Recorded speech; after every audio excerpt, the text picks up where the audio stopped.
Hey everyone, happy Sunday to you. I hope you're all out doing something fantastic today. If you've seen my picture of the grandbaby, she's just delightful and we're so happy for her to be here. So happy days for Molly and Declan. So today I'm going to talk about a case study that I have in clinic that I've been working with Christie for about 6 or 7 months now. So she doesn't want to come on camera. She's a bit camera shy, which I totally get. But she has sent me all of the answers to my questions in a little form. So I'm going to read them out to you as I go. So my first question to her was, what motivated you to seek help? And she said basically by the time she had contacted me, she was literally beside herself. She'd seen so many different naturopaths, doctors and specialists and was getting nowhere with her gut health. So she was anxious. She didn't know what on earth to eat every day, and she spent hours and hours researching and had literally tried everything possible. Now, I didn't think this was possible, that somebody could know so much about their gut health, but Christie proved me wrong. She could become a gastroenterologist plus. She is so knowledgeable about gut health. So she said she'd followed me on Instagram for a while and thought I'd just give it a go and see what she had to say. So my next question was, can you tell me what you're experiencing in terms of digestive symptoms? So her main symptoms were bloating and distension that came with a lot of pain. So she was bloating as soon as she ate anything, and by night time she looked very pregnant. So I also had constipation, but the bloating had started about 2 years earlier. So she also has quite severe endometriosis, so a lot of the symptoms are related to that. So it's really confusing for her because she's got more than one condition going on. So she's got plenty of food intolerances, many, and she couldn't work out what foods were causing her symptoms. She'd lost 5 kilograms and she was down to about 51 kilograms, so she was pretty underweight. So she was hungry and didn't know what to eat. So she was a pretty serious condition and a pretty serious case. And sort of my heart really went out to Christie because she had a really difficult time. So what were the biggest challenges she faced? So her biggest challenge, she says, was trusting the process. She had lots of fears about reintroducing food because of the reactions she was having. And they were severe reactions, lots of pain. She suffers migraines as well, quite severe migraines. So when she has a reaction to food, she could get a migraine from that, which would knock her out for 3 or 4 days, which was really problematic. So she'd read so much information and so much of it was conflicting.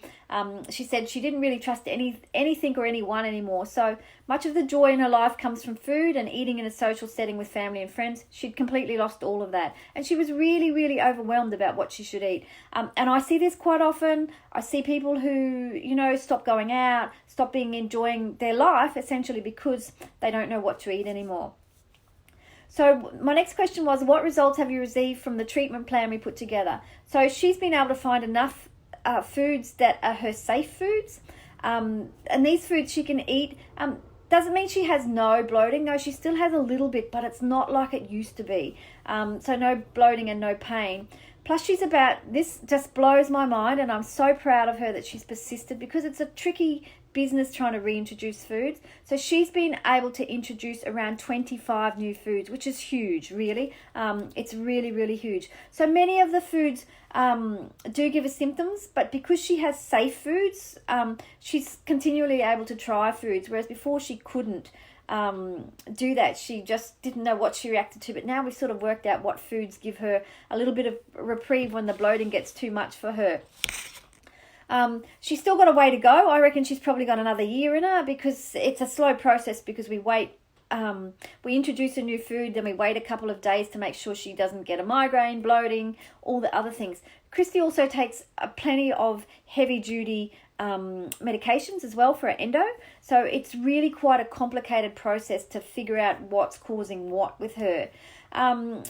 She says she still has a way to go, but considering that she was so anxious and so limited what she was able to eat, it's such a huge improvement.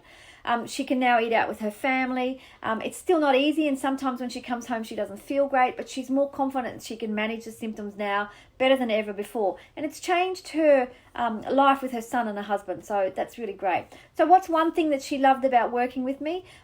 She'd been to so many different practitioners and they continually had told me that my body shouldn't be doing that, when obviously her body is doing it. So she'd also been told that so many times that she shouldn't have a reaction to a particular medication or food. But working with Ange, she has trusted that I know my body and what it is doing and has believed me when I've told her something isn't right for me. But she's also known when to push me when my anxiety around food has been limiting me and stopping my progress. Ange is real. She doesn't make out that she has all the answers, and I certainly don't do that. And there's no miracle cure, and I certainly don't have that. And I'd love to wave.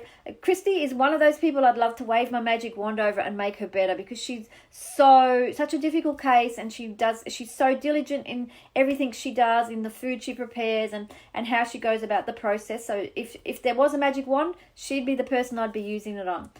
So she says she also likes my honest and straightforward approach. There are so many different fad diets and different ideas on what's the correct way to nourish your body, but Ange doesn't buy into all of that. She's logical and practical with her advice, which I think is fantastic. I do try and be open and honest, and sometimes, especially when I find people pigeonhole themselves into such a small group of foods, it's really, really tricky. There becomes a whole lot of anxiety around that, and to get them to move on is really difficult. So do you think people would get the same benefits if they worked with me on a course? She says yes. I feel Ange is very interested in the people she works with and generally wants them to feel better. So if people work with her on a course, I think she would make sure they're getting their value for money and that the individual needs were being met. And that's certainly what this course is all about, that I'm doing starting tomorrow. So if you want to know more about Digestion Basics 101 and you've got some questions, you don't have to have gut issues to be involved. It's about educating you how to look after your whole digestive system and teaching you what foods to eat for your microbiome. If you've got any questions, leave a comment below, but just know the doors close today at 5 p.m. Australian Eastern Standard Time, and tomorrow the course starts. So tomorrow night we're in the special Facebook group chatting about all things digestion. So if you haven't signed up or you haven't seen it, which I would find hard to believe, just send me a message and I'll get back to you this afternoon. Have a great afternoon, everybody. Enjoy the sun. See you.